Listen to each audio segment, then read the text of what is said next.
This week I was lucky enough to spend some time with a rare book from the early 18th century called the Temple of the Muses, featuring the work of Bernard Picard. The book is a compendium of Greek myths and fables and contains 60 engraved illustrations that are extremely impressive and of the highest quality. However, there's one plate or illustration I'd like to focus on today, and it happens to be the book's first. This is the title of the piece, which you can see written in 4 languages. In English, it's simply titled The Chaos, but the other titles translate roughly to the chaos from which the world was created. Indeed, this illustration feels chaotic, and at first, it didn't grab my attention, but very quickly, I realized how layered and genius this piece is. The bulk of the work largely consists of the 4 elements coexisting without order.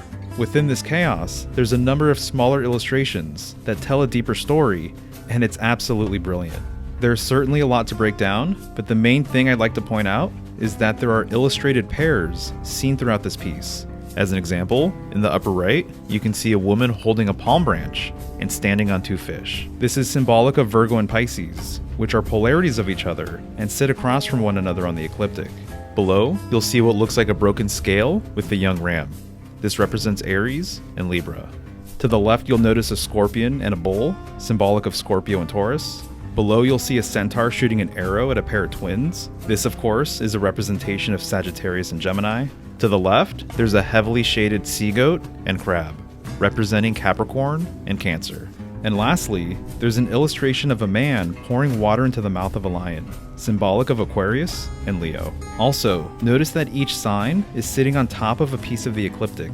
Literally, each little platform they sit on is a section of the zodiac wheel, meaning when they're all brought together, the wheel is complete.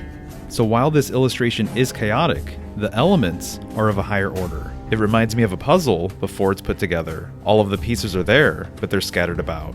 And in this case, the puzzle is a map of the heavens. I mentioned recently that acknowledging the zodiac as 6 pairs instead of 12 separate signs is incredibly helpful and interesting. So I thought it was synchronistic and appropriate that I would come across this piece that presents these pairs in such a unique way before their final placement. There's a lot more to unpack with this illustration and the book as a whole, which we'll get into in future posts. As always, I'd love to know what you think. Thanks.